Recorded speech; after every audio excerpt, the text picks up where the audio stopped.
सभी कीबोर्ड में होती है फंक्शन की F1 से लेकर F12 तक। आप सभी को पता होगा, अगर आप लोगों ने कीबोर्ड का यूज किया होगा तो सबसे टॉप साइड में आप देख रहे होंगे F1 से लेकर F12 तक एक बटन होता है जिसको हम लोग फंक्शन की बोलते हैं।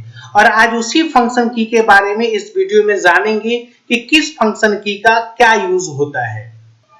तो सबसे पहला F1 फंक्शन की का काम क्या है। अगर सिस्टम स्टार्ट होता है उस दौरान अगर आप F1 फंक्शन की प्रेस करते हैं तो आपका सिस्टम सेटअप में चला जाता है और यहीं से आप बूट प्रोसेस या दूसरे सेटिंग को चेंज कर सकते हैं। हालांकि फंक्शन की के बारे में थोड़ा सा आपको ये पता होना चाहिए कि अलग अलग एप्लीकेशन में अलग अलग वर्क करता है, जिसमें F1 अगर आप प्रेस करते हैं सिस्टम स्टार्ट होने के टाइम तो ये क्या करता है, सिस्टम के सेटअप पर चला जाता है, या तो आप बूटिंग प्रोसेस पे चले जाते हैं या दूसरे सेटिंग को चेंज कर सकते हैं। दूसरा है आपका F2 फंक्शन की। F2 फंक्शन की काम क्या होता है, इस की मदद से आप किसी भी फाइल को रीनेम कर सकते हैं। रीनेम का मतलब होता है नाम बदल सकते हैं। नाम बदलने का मतलब है कि अगर मान लीजिए किसी फाइल का नाम या किसी फोल्डर का नाम रोहन है और जैसे उस फोल्डर पर आप F2 प्रेस करेंगे कर्सर ब्लिंक करने लगेगा और इसके जरिए आप नया नाम टाइप कर सकते हैं। और सबसे खास बात कि अगर आप माइक्रोसॉफ्ट वर्ड पर है तो इससे क्या होता है, फाइल का प्रिंट प्रीव्यू भी देख सकते हैं। और नेक्स्ट है F3 फंक्शन की। F3 फंक्शन की का उपयोग क्या है, इसमें अगर विंडोज पर है तो इस बटन को दबा के सर्च बॉक्स को ओपन कर सकते हैं, यानी आप किसी फाइल या फोल्डर को सर्च कर सकते हैं। और अगर डॉस में है और डॉस में अगर इस F3 फंक्शन की को प्रेस करते हैं तो कमांड आपका दोबारा टाइप हो जाता है। ठीक है, यानी कहने का मतलब डॉस पर अगर टाइप करते हैं तो कमांड क्या हो जाता है, दोबारा टाइप हो जाता है। और अगर आप किसी फाइल को किसी फोल्डर को सर्च करना है तो उसके लिए F3 फंक्शन की का यूज किया जाता है। नेक्स्ट है आपका F4 फंक्शन की। F4 फंक्शन की को अगर आप माइक्रोसॉफ्ट वर्ड पर प्रेस करते हैं तो पिछला काम आपका रिपीट हो जाता है। जैसे मान लीजिए कि जो शब्द पहले टाइप किया था वह फिर से हो जाएगा। जैसे मान लीजिए कि अगर किसी को आप बोल्ड किए थे, ठीक है, और हटा दिए, फिर से आप F4 प्रेस करेंगे तो वह शब्द बोल्ड हो जाएगा। ठीक है, मान लीजिए कि किसी का वो इटालिक किए थे और हटा दिए, बाद में जैसे F4 प्रेस करेंगे फिर से वो क्या हो जाएगा, इटालिक हो जाएगा।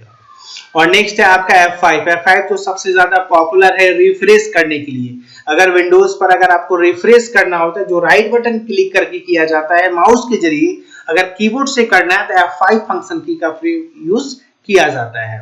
हालांकि आप पावर पॉइंट में अगर हैं तो प्रेजेंटेशन को शो करने के लिए भी F5 का यूज करते हैं। मतलब विंडोज पर है तो F5 से रिफ्रेश किया जाता है और अगर पावर पॉइंट में है तो F5 से प्रेजेंटेशन को दिखाया जाता है, प्रेजेंट किया जाता है, या सीधे भाषा में समझिए स्लाइड को शो कर सकते हैं। और नेक्स्ट है आपका F6 फंक्शन की।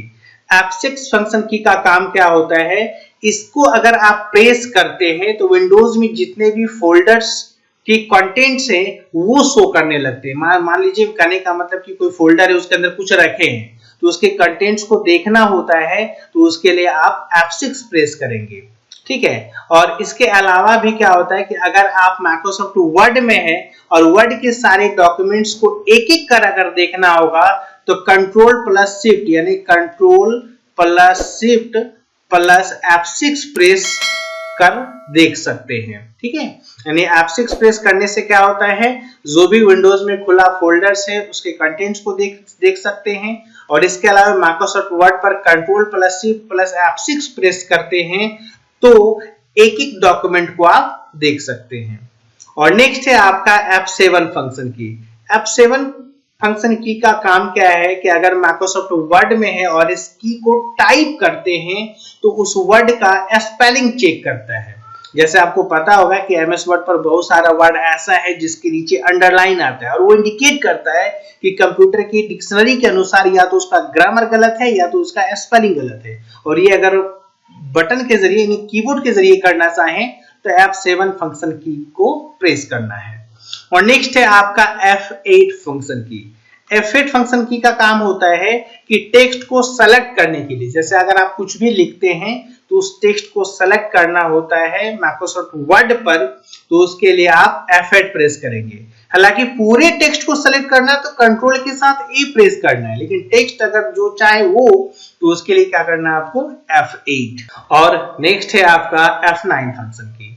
F9 फंक्शन की सबसे पहले तो माइक्रोसॉफ्ट आउटलुक पर इसके जरिए ईमेल भेज सकते हैं, ठीक है, या ईमेल रिसीव कर सकते हैं, यानी ईमेल भेजना हो आउटलुक पर तो F9 प्रेस करेंगे, या रिसीव करना हो तो F9 प्रेस करेंगे। और इसके अलावा कई लैपटॉप में तो आप F9 की मदद से आप ब्राइटनेस को कंट्रोल कर सकते हैं। ब्राइटनेस आपको पता होगा, ब्राइटनेस और कॉन्ट्रास्ट होता है एक लैपटॉप की कीपैड पर, तो F9 से क्या होता है आपका ब्राइटनेस को कंट्रोल कर सकते हैं। और बहुत सारे में आपका F5 F6 में भी दिया हो रहता है, लेकिन कुछ में आपका F9 में भी दिया रहता है। और नेक्स्ट है आपका F10 फंक्शन की। ये क्या होता है कि अगर आप F10 प्रेस करते हैं तो किसी भी सॉफ्टवेयर में काम करते समय इस की को अगर आप दबा देते हैं तो मेनू ओपन हो जाता है, ठीक है। और इसके अलावा अगर शिफ्ट के साथ F10 प्रेस करते हैं तो ये क्या करता है, माउस का राइट क्लिक का काम करता है। जैसे माउस का राइट बटन आप प्रेस करते हैं ना, तो शिफ्ट के साथ F10 प्रेस करते हैं तो माउस का राइट क्लिक का काम करता है। और नेक्स्ट है आपका F11। F11 का यूज होता है अगर इंटरनेट ब्राउजिंग करते हैं, इंटरनेट चला रहे हैं आप, तो इंटरनेट ब्राउजर्स में फुल स्क्रीन व्यू करने के लिए आप F11 फंक्शन की का उपयोग करेंगे। और लास्ट और अंतिम है आपका F12। F12 में क्या होता है कि अगर आप माइक्रोसॉफ्ट वर्ड पर हैं तो F12 प्रेस करने के बाद सेव एज का ऑप्शन खुलता है। अगर आप सेव करना तो कंट्रोल के साथ S प्रेस करना है, और सेविज करना है तो उसके लिए F12 प्रेस करना है, ठीक है। और शिफ्ट के साथ अगर F12 प्रेस करते हैं तो माइक्रोसॉफ्ट फाइल सेव हो जाती है, ठीक है। यानी कहने का मतलब क्या है कि अगर से F12 प्रेस करेंगे तो सेवेज का ऑप्शन खुलता है, और शिफ्ट के साथ F12 प्रेस करते हैं तो माइक्रोसॉफ्ट फाइल आपका सेव हो जाता है, ठीक है।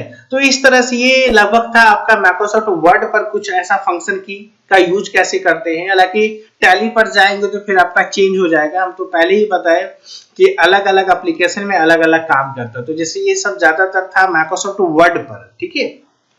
हालांकि ज्यादातर तो आप माइक्रोसॉफ्ट वर्ड पे ज्यादातर लोग काम करते हैं, लेटर टाइप करना, एप्लीकेशन डॉक्यूमेंट बनाना, उन सब में।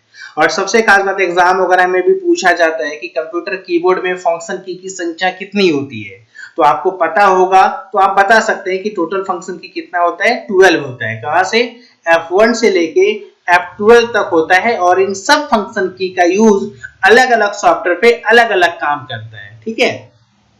तो उम्मीद है दोस्तों आप ये फंक्शन की के बारे में समझे होंगे, ठीक है। और इससे क्या होता है कि कीबोर्ड से जब अगर आप काम करते हैं तो बहुत सारा काम आपका जल्दी हो जाता है। तो उम्मीद है दोस्तों आपको ये वीडियो पसंद है। वीडियो को लाइक करें, कमेंट करें, शेयर करें, और चैनल पर नए तो चैनल को सब्सक्राइब कर बेल आइकन प्रेस कर लें। मिलते हैं नेक्स्ट वीडियो में। जय।